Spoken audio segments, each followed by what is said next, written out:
Hello, everybody, and welcome to ABL Down on the Farm, episode 14, but the first episode of 2024. And I'm very excited to be here. The podcast, we focus on all things prospecting and fantasy baseball, but especially on fantasy baseball in the ABL, a 30-team dynasty league with a glorious 20 spots for prospects on each team for a total of 600 prospects. We just wrapped up our first year player draft. So I'm super excited to be thinking about prospects again, deep in the weeds in all my first year prospect draft preparation. Got a couple more to go. Learned a lot from the ABL draft, from the very shrewd owners we have there, and was excited to see so many owners picking prospects that were off the beaten path, is the way to say it. And I don't want to steal the thunder of Tyler and Cal, who I think are going to be talking about a recap of the draft on their next podcast. So I'll just leave it at that. I was very impressed with a lot of the owners picking guys that many of us hadn't heard of. Or if we had heard of them, maybe we have a different view, but maybe somebody smarter than me. So that's great. It was a lot of fun. And I'm super excited to be here. This time of year is really special in baseball, for me at least. We've got catchers and pitchers reporting soon. It's a chance to see a lot of young players get invited to camp. I'm going to be out in Scottsdale in a week. I'm going to catch some spring training there, not the actual games. It's a little early for that, but I'm going to get to see some of the workouts, which I'm really excited for. I've never been out to spring training in all my years of baseball fandom, so that's going to be a lot of fun. Maybe I'll get to see O'Neill Cruz or some of the other guys who are out west, but I'm looking forward to that. I wanted to spend today's podcast on one of my pet projects, which really has become a labor of love, which is the ABL Prospect Handbook. And for the uninitiated, this was a project that I began last year to really try to augment and bring some additional fun to the league, but also to feed my probably irrational love about prospects. And what I set out to do was come up with an objective rating system for all the prospects in the ABL that were owned, and to evaluate them based on scouting grades and apply numerical values that corresponded to the grades the prospects had received, and then accounting for certain risk factors or external factors that I thought were important in considering the value of a prospect. And that generated a number for each prospect, a corresponding total number for the farm system for each ABL team. So that's 30 teams. And of course, an ABL top 100 list. So that was launched last spring. And, I really enjoyed working on the project, but it also got me thinking about ways to improve it this year, which I have set out to do and hopefully have. But that was done with a lot of input from other owners in the ABL, and really taking to heart comments that they had, constructive criticism, things they liked, didn't like about it, and try to implement them this year in a way that will hopefully make the handbook, the 2024 version, more robust and more useful to the owners in the ABL. It certainly has been useful to me in re-envisioning this, and I've come up with several new tweaks to the handbook. They're actually more than tweaks; they're pretty significant changes, I would say. But I want to talk a little bit about those things to kind of set the stage for the owners when the prospect handbook gets published later this month. And just in terms of timing, we have a roster lock for prospects this weekend. So for my purposes, I'm going to freeze rosters on Sunday and start manually inputting data for 600 prospects, which will take a little bit of time. But once that is completed, I'll be publishing the handbook shortly thereafter. So really hoping to get it out before the end of the month, if not sooner than that. And with that said, let's get into what some of the changes are this year. And I thought it'd be useful first just to share my screen and kind of summarize what the big changes are in the handbook, so that owners won't be completely surprised.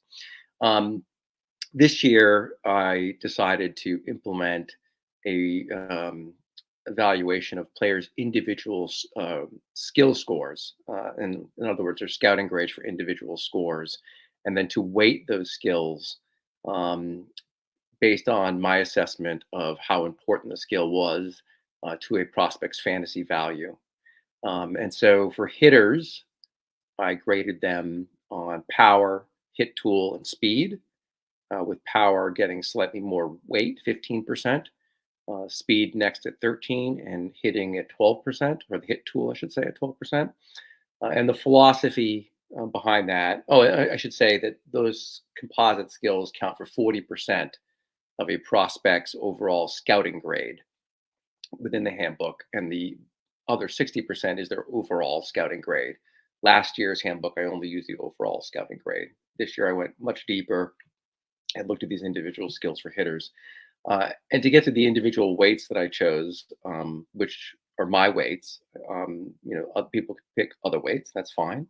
Um, I've really tried to be objective as much as possible, but there is obviously some level of subjectivity in putting one of these evaluation systems together because you have to pick the knobs that you're going to turn. And so, why did I rate power being the most?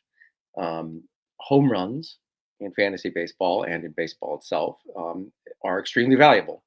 In our league, the points league, they generate the most points for an offensive player because obviously they result in a hit, four total bases, and an RBI, at least one RBI, maybe multiple RBIs, and a run scored. That's a lot of points. Um, Speed, I ranked as the second most important skill set for a player to have because it also correspondingly has a lot of value in fantasy baseball. Speed can result in obviously stolen bases, but it also helps result in extra bases because obviously the faster players can run the bases faster and get to another base, and also results in runs scored. And players with both power and speed tend to hit in middle or at the top of lineups, which means they have more plate appearances and therefore more opportunities to score points for you. Hit tool ranked at 12% is the lowest of the three, but certainly not an also ran. An important tool. Hit tool encompasses both batting eye or the ability to draw walks, and of course to make contact and successfully get on base with hits. Um, but in my view, extra base hits and and home runs and stolen bases, on balance, are slightly more important than just getting on base. So that's how I kind of using rough justice split up the individual skills. The other component, as I mentioned, is their overall score, which is going to be 60% of their grade.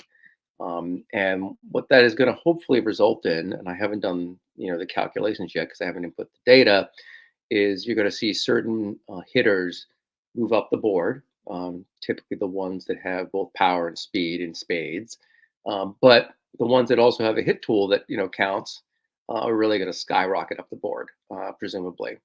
So we'll see how that works. Turning to pitchers, and this is all reflected on the screen, and it'll be in much greater detail when I send around the handbook to the league. Um, I rated the pitchers based on three pitches: fastball, their secondary pitch, and their third pitch. Whatever those two other pitches might be, it could be the pitcher has a slider and a changeup, or a curveball and a changeup. I basically ranked their second pitch as their next best pitch, and their third pitch as their third best pitch. But I always rank the fastball first. And why did I do that? The ability to establish the fastball and to command your fastball is incredibly important for a player to reach the majors and to be a successful player in the majors, and also to stay in the starting rotation. Players that overly rely on a slider oftentimes, not always, but oftentimes get sent to the bullpen if they don't have a commanding fastball to also keep the hitters honest. So I really look when I look at pitching prospects, excuse me, I really look to their fastball and how much they can really dominate hitters that way. And then, obviously, they have the secondary pitches. That's a blessing. And the other skill that is critically important is command, and that I have on equal footing with the fastball. So the way I divided that 40%, excuse me, was 13% on the fastball, 13% on command, 8% on the secondary pitch, and 6% on the third pitch, equating to 40% of their grade. And then again, for pitchers as well, 60% of their overall scouting grade is based on their overall scouting grade. I still use the same two benchmarks for my scouting sources. It's Baseball America and Baseball HQ. I detailed in last year's handbook why I chose those two, and those choices remain the same.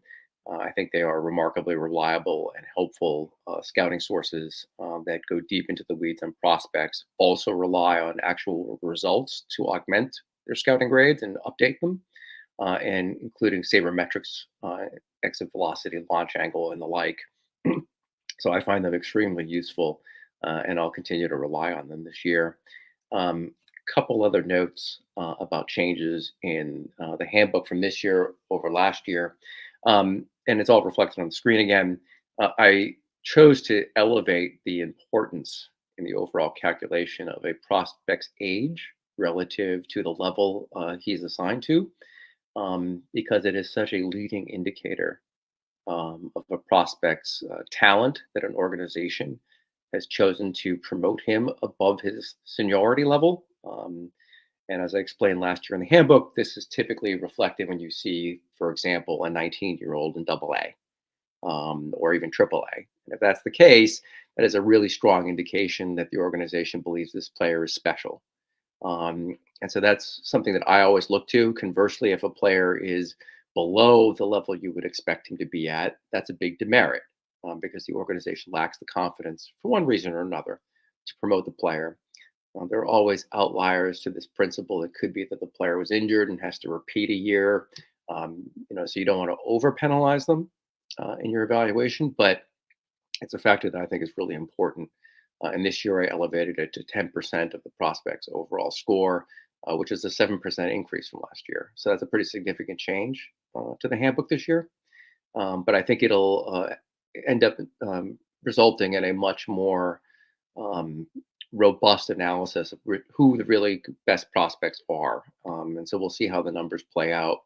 And I should say that, I may tweak some of these things depending on how things pan out in the actual data. But I'm pretty set on these percentages for this year, at least, and I'll see how it goes and maybe reconsider them next year. I also elevated the importance of a prospect failing to the risk of him failing to reach his ceiling.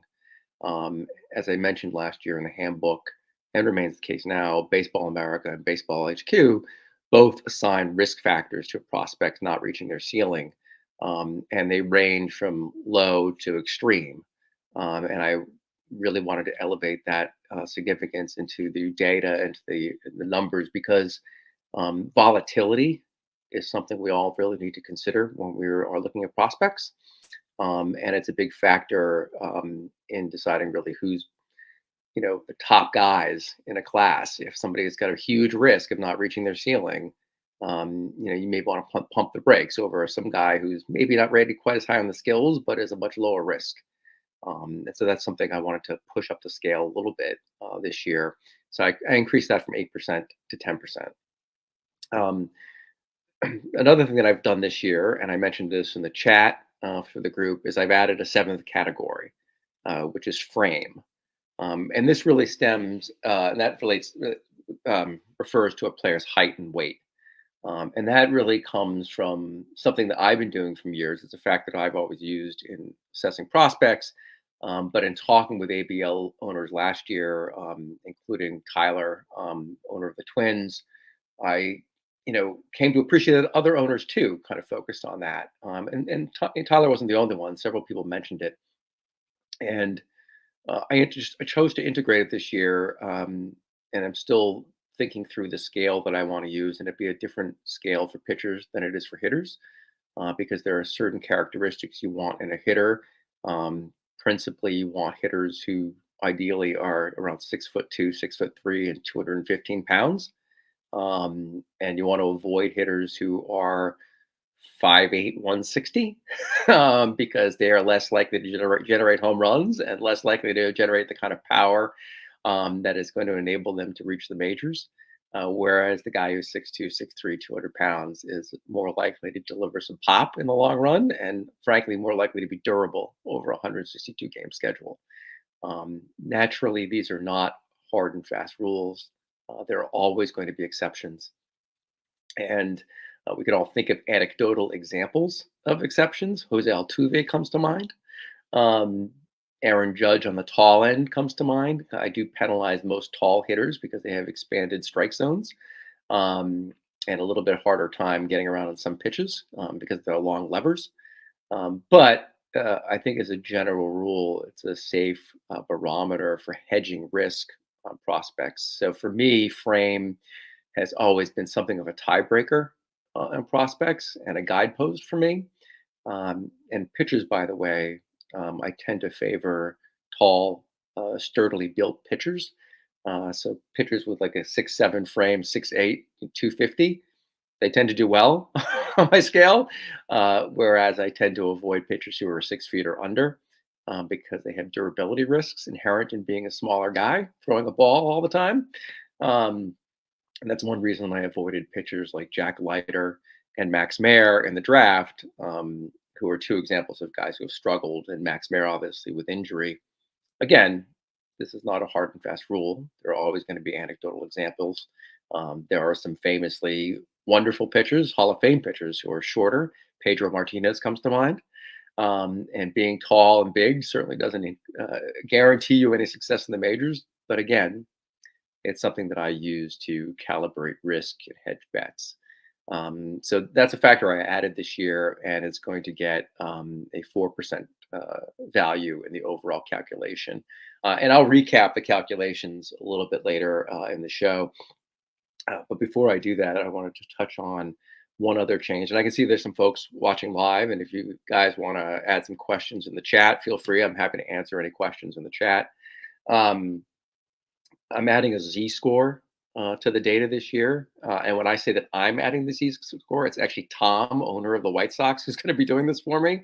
And I should take a moment to thank Tom for his incredible help this year behind the scenes on the prospect handbook.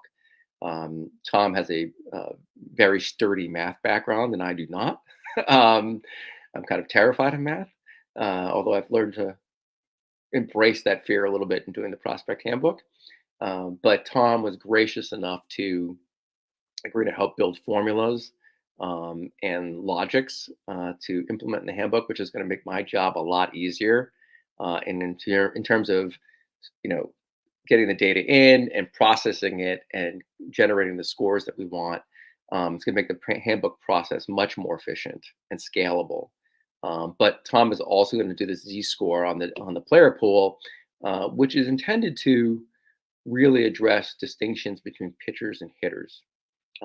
One of the observations that other owners had about the prospect handbook, and that I had about the prospect handbook, is that the initial top 100 list was very heavy on pitchers, which is counter to what most respected industry top 100 lists do. Particularly Baseball America has very few starting pitchers in the top 100, and certainly not in the top 10. And I had quite a few last year. And so, what a Z score is going to enable us to do is compare pitchers to pitchers and evaluate a pitcher's value relative to his peers, and to do the same for hitters. And that should result, and we'll see how it plays out in the data, in a more balanced, um, reflective of reality kind of view of the world, taking into account that pitchers tend to be a little bit more volatile, and that the baseline pitcher is pretty far below the top end pitchers. I expect, prospects like Skeens to really benefit from this, and other prospects in the middle to kind of fall down the grade scale relative to the hitters, especially. So it'll be very interesting to see how that works out. And Tom, as I said, has been just fabulous in um, really jumping on board and doing a lot of work behind the scenes. He thankfully doesn't have to input all the data, which I'm going to start over the weekend. But it'll hopefully be a labor that's well worth the juice. And we'll see how it comes out. And I hope the owners in the ABL appreciate all the work that goes into it, and will join me in thanking Tom for jumping in. And his work will carry on in the handbook in perpetuity. So that's really wonderful. So those are the major changes that are coming down the pike in 2024. As I said, I'm happy to answer any questions about those, and to answer them later. It doesn't have to be just now. But I do think they're going to make the handbook much more interesting. and frankly, kind of more reliable, and you know, less subject to some kind of outlier experiences in the data or scouting reports. So those are the big changes. I also wanted to talk a little bit about just the balancing that I'm doing for the overall scale. Like I said, I would do. Um, this is a preview. I'm actually showing you the handbook for this year. It's in draft form, but I'm almost done with it, of what I'll be doing this year. You'll see that the scouting grade still gets the lion's share of the value for each prospect. Last year, I'll note it was 80%, and I dropped it to 70% this year to accommodate the aforementioned addition of frame, which is reflected on the scale on this chart as 4%, but also the increases to ceiling risk and age relative to factor. So you'll see that those have gone to 10% here. MLB organization, which you may recall is a 3-year average for each actual major league organization and how they are rated in Baseball America overall. And then I have a score that corresponds to the various ranks in Baseball America on those 3-year averages. And that's going to count for 3% of a prospect's grade. I've decided not to make it more than that because it's somewhat random to a prospect which organization he gets signed by originally. And there's sufficient trading in Major League Baseball, not as much as ABL baseball, but sufficient trading in Major League Baseball of prospects that assigning too much weight to major league organizations for our purposes might have an outsized effect on our view of the prospect. So I don't want to go overboard, but I do think it's relevant to consider what organization a prospect is drafted into, because there are certain organizations that have done a better job at developing, prospects and also identifying prospects. And I think we have a good sense of who those are. And using the 3-year average kind of accounts for graduation and the drop of organizations because of just prospect graduation within the rankings. So I've updated that for this year. You'll see, that reflected in the player data when it comes across. I'm still using proximity factor this year. It's 2%, and that is really pretty self-explanatory. But how close is a player to the major leagues? And I explained why I used that factor last year. I won't belabor the point here. And you'll see that I also have injury and other risks still on there. I'm considering increasing that significance, but I am hesitant to do so. I have it at 1% this year. And the reason I'm hesitant to increase its importance in these overall evaluations is that um, there are plenty of injuries year in and year out in the minors, and minor league players are in the minors for a sufficiently long time that you can over-index on a player's injury in one season, and particularly when it comes to pitchers who might have had Tommy John surgery even before the draft. And Dylan Lesko is a player like that. And if you totally, penalize a pitcher who had Tommy John surgery and was recovering, you might get an artificial grade on that pitcher, artificially low grade on that pitcher relative to his actual skills. Um, and I should say one more thing about scouting grades and why I give scouting grades 70%, the lion's share of the value. You know, the scouting grades um, really are a painstaking process that Baseball America and Baseball HQ and other publications as well, obviously, take every single year to put live eyes on players and also evaluating players through videotape and talking to a very large network of scouts. Um, and they consider now these days a lot of cybermetrics data that is coming across um, in recrafting and updating grades. And while prospect grades are more stubborn to change than say buzz or a rankings list that some person on the internet gives out.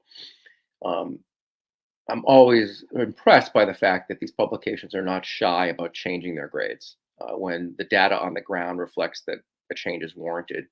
And sometimes that can happen when a player gets to a new level and is overmatched, or maybe didn't develop enough over the offseason for one reason or another. isn't projecting out physically the way you would anticipate. Um, and they do take all those factors into account coming up with the grades. So I really view those grades as being battle tested and reliable is not the word because they are, of course, imperfect measures of a prospect's actual skills.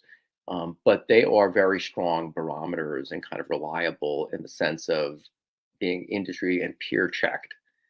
So I do continue to rely on those, which is another reason why I've relied on the ceiling risk grades from these same organizations, Baseball America and Baseball HQ, because I really trust their judgment based on many years of reviewing and thinking about prospects and reading their publications. So that's a composite of how players are going to be evaluated. I will once again have a top 100 that comes out. I'm very excited to see who is the number one prospect. I have a suspicion who it's going to be, but we'll see if the actual data bears that out. Um, I should say that I do not consult any top 100s. I do not consult any other publication putting this together. It really is just putting the numbers and see what they say. So that's kind of fun. Last year I wasn't surprised by the top guy. But we'll see if I'm surprised this year. I suspect it'll be Jackson Holiday, but we'll see. You know, in some ways, I hope it is because I don't want to be tarred and feathered if it's not. But we'll see how it is, and I'll try to figure that out. I should. There's one other wrinkle this year that's probably worth mentioning. Um, as most of the guys in the ABL know, I'm a big fan of the J15s and drafting them. But in thinking more about them in terms of the prospect handbook, one thing I wanted to do this year was to really account for the additional risk that comes with any J15. Um, Teenagers of any kind, whether they've played ball in the United States or elsewhere, um, are inherently more risky than players who are 21 years old in the minors already, for example, because they're still just kids.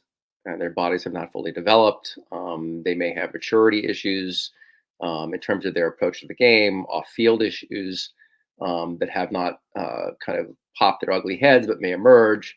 Wander Franco comes to mind.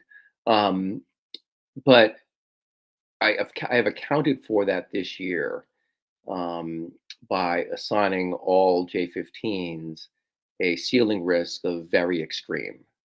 Baseball America only goes down to extreme. So I've created an additional category of very extreme, which will be an additional demerit or a minus on every single J15. And I think what that's going to do is appropriately drop them in the top 100 and drop their rankings overall without unduly doing so. Because, as I mentioned last year, and it remains the case, there are very few scouting grades on J15s. And I'm only personally aware of one publication that does it, which is MLB Pipeline. Um, and they actually have scouting reports on all these kids, which I find really useful, and I use in my draft prep every year, and have used it for years. But you have to take all those grades with a grain of salt because, again, they're young kids, and it's just one source. Baseball America and Baseball HQ don't even grade J15s until they actually see them play in the DSL.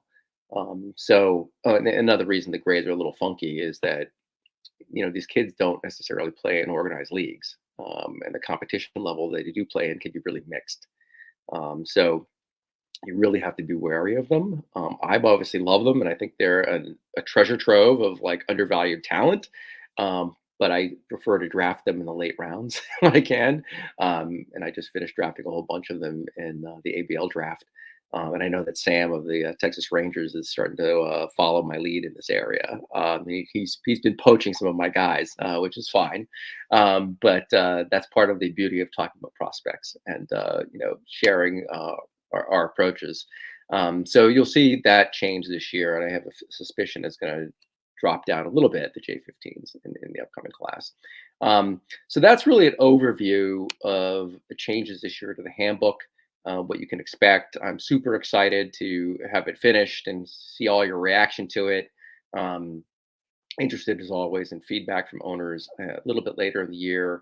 I'm going to have Sam on to actually talk about the handbook once it's released. If other folks want to jump on that podcast when I have it, they're welcome to do so.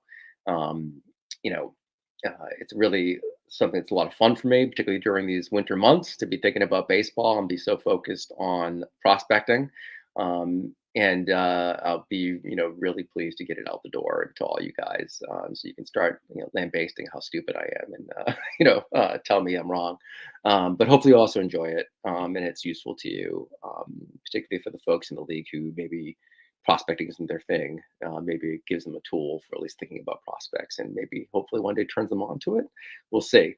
Um, the other thing I wanted to share tonight is just some reflections on uh, how the prospect handbook has affected my draft prep for the first year player draft.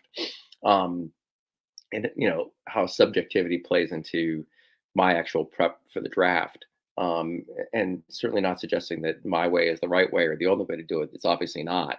But this year for the first time I tried to deploy the prospect handbook's mathematical precision to the prospects in the first year player draft, and it generated a list with a score much like you see in the prospect handbook, and then rank those players. And so I started looking through, the results of that. And what I found is that it, in some regards, roughly correlated to how I thought about the prospects, but in many ways it didn't. And I thought that for me, the biggest distinction was that uh, it elevated pitchers too high over hitters, which is why I asked Tom to do the Z score to correct for that. And so hopefully that'll work. But also, it didn't fully capture some of the stuff that's not reflected in the data. And what I'm talking about is the scouting reports on these players that I actually read and take a lot of time with. Um, and I find that the narrative that comes with the scouting report to be personally very valuable. It contains a lot of insights about the players that sometimes um, supersedes or contradicts the actual grades that have been assigned to it. You'll read something about a player being a gym rat or being a guy who's got a high baseball HQ, which is sometimes helpful. Um, you can read about exit velocity in some of the reports that maybe not reflected in the scouting grades, but you see the power. But you also read the kid's got 110 exit velocity. That impresses me. Um, the scouting grades talk about, excuse me, the scouting reports talk about spin rates for pitchers, and their ability to actually command pitches and pitch a full game. Um, so I tend to look at those things, and they do end up pushing guys up my board. Um, and also I'll find guys who may be rated high, who I'll push down the board because I read something in there. That the guy was surprisingly hittable despite having a 95-mile-an-hour fastball. And so there are players like that, including one in this year's draft, who were rated pretty highly in a lot of lists. And I just pushed them way down. And I should say I pushed them down on this first year player draft list I created using kind of this formula. Um, so part of what you're going to see in the handbook this year is a reaction to that first year player draft um, experiment, to try to correct for those things. I can't really take the time to account for all the written scouting grades, and it would end up injecting a level of subjectivity, my personal views on how to read those scouting reports, into the handbook. And that's something I've really tried to avoid, because I just want this to be something we can all look at and take for what it is. But I guess the point here is that the handbook is not the end all be all of anything. It's just a nice conversation piece for the league, and hopefully it's fun for everybody to look at. It's certainly fun for me to put together. It is one way of looking about prospects, but I really view it as a starting point rather than an ending point. We all have our different takes and likes. I know we're going to have Evan on, who's new to the league. And he's the owner of the Houston Astros now. In the next episode, I'm looking forward to that. And Evan and I have, in a lot of ways, diverging views about prospects, and particularly about pitching prospects. So Evan can talk about his, personal approach. But I'm sure that I've drafted players that Evan, wouldn't draft, and vice versa. And again, that's fine, and that's the beauty of all this, and having smart people have different ideas. So that's really great. But I think you're going to see those changes, and I'm going to continue to experiment with the handbook and try to think about ways to, for my own personal use, inject the subjectivity that I need into the actual rankings when I go into the draft next year. But I think it is a useful tool for me, at least, in thinking about these guys. And one of the things it does in that regard is really remove my own biases, my preconceived notions about a player.